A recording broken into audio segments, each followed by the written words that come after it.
Obstacles. Generally speaking, founders are discouraged by them. And who can blame them? They rarely come at opportune times, they often blindside us, and the big ones can make for a really bad day, or 2 months of quarantine for that matter. But what you don't realize is that major obstacles can be gifts to us entrepreneurs. It's simply a matter of how we receive them and learn to appreciate the beauty of obstacles. In this video, I'm going to share why obstacles help us focus on what is important, present us with the opportunities we might never have expected, and why they make for great stories. Hi, I'm Graft, founder of Storytelling for Entrepreneurs, where we help founders leverage the power of story to launch and grow their business. Now, what's interesting is that there are countless resources that teach you how to overcome or even get around obstacles, but there are few that show you how to embrace obstacles so that you can truly benefit from them.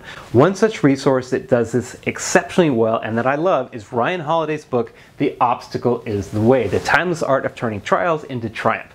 Ryan pulls from the ancient Greek philosophy of Stoicism that centers on many of the writings of the great Roman Emperor Marcus Aurelius, one of the most respected emperors in Roman history and leaders of all time for that matter. Central to the Stoic philosophy is to focus on things they can control, let go of everything else, and turn every new obstacle into an opportunity to get better, stronger, and tougher.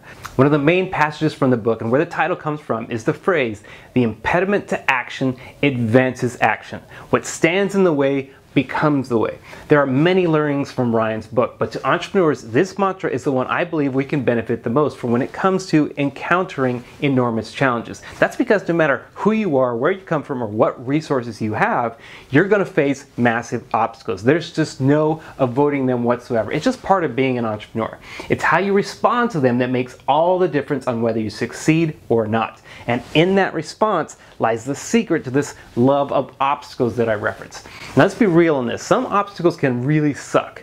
No need to sugarcoat that. When you lose your funding, or customers stop buying all of a sudden, or you have to let good people go, those events are major business altering circumstances and can be difficult to deal with. But what I've discovered over the years filming and spending time with highly successful founders is their uncanny ability to embrace these obstacles in unique ways and not be defeated by them. Because in that embrace lies tremendous benefits for you as a founder. Obstacles often compel us to face change we need in order to grow. They have this uncanny way of showing us exactly what we need to do or what to focus on for this growth. They can even showcase the self-limitations we impose on ourselves without even knowing we are doing it. Obstacles push us out of our comfort zone, force us to try new things, and stimulate areas of the brain and the heart, providing access to untapped resources of creativity and inspiration to these new heights. Now, when I think of this love of obstacles mantra, I'm reminded of the story of John Paul DeJoria, the founder of Paul Mitchell Hair Systems, when he was about to launch his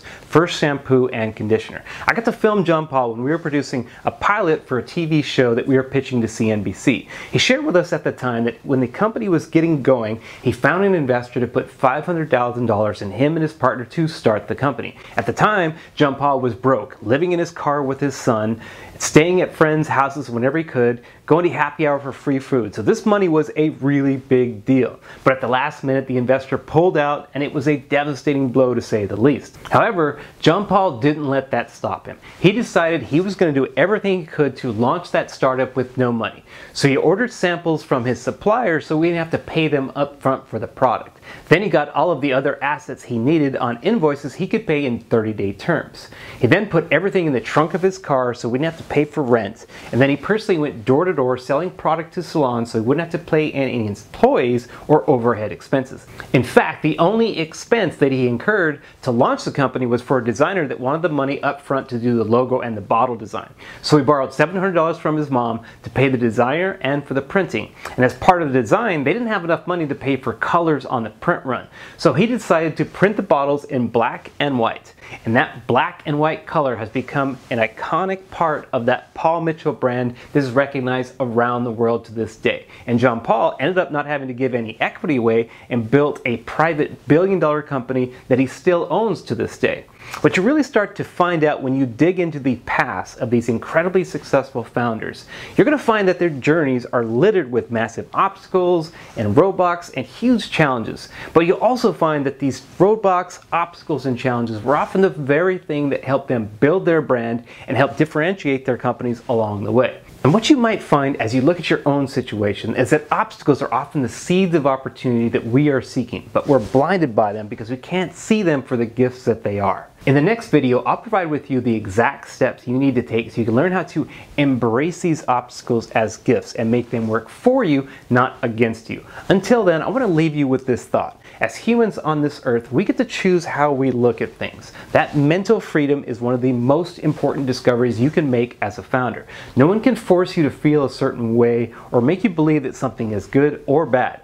That choice is 100% up to you. So use that choice wisely and start thinking how you can learn to love these obstacles that you've been gifted. I'll see you in the next episode, and thanks for watching.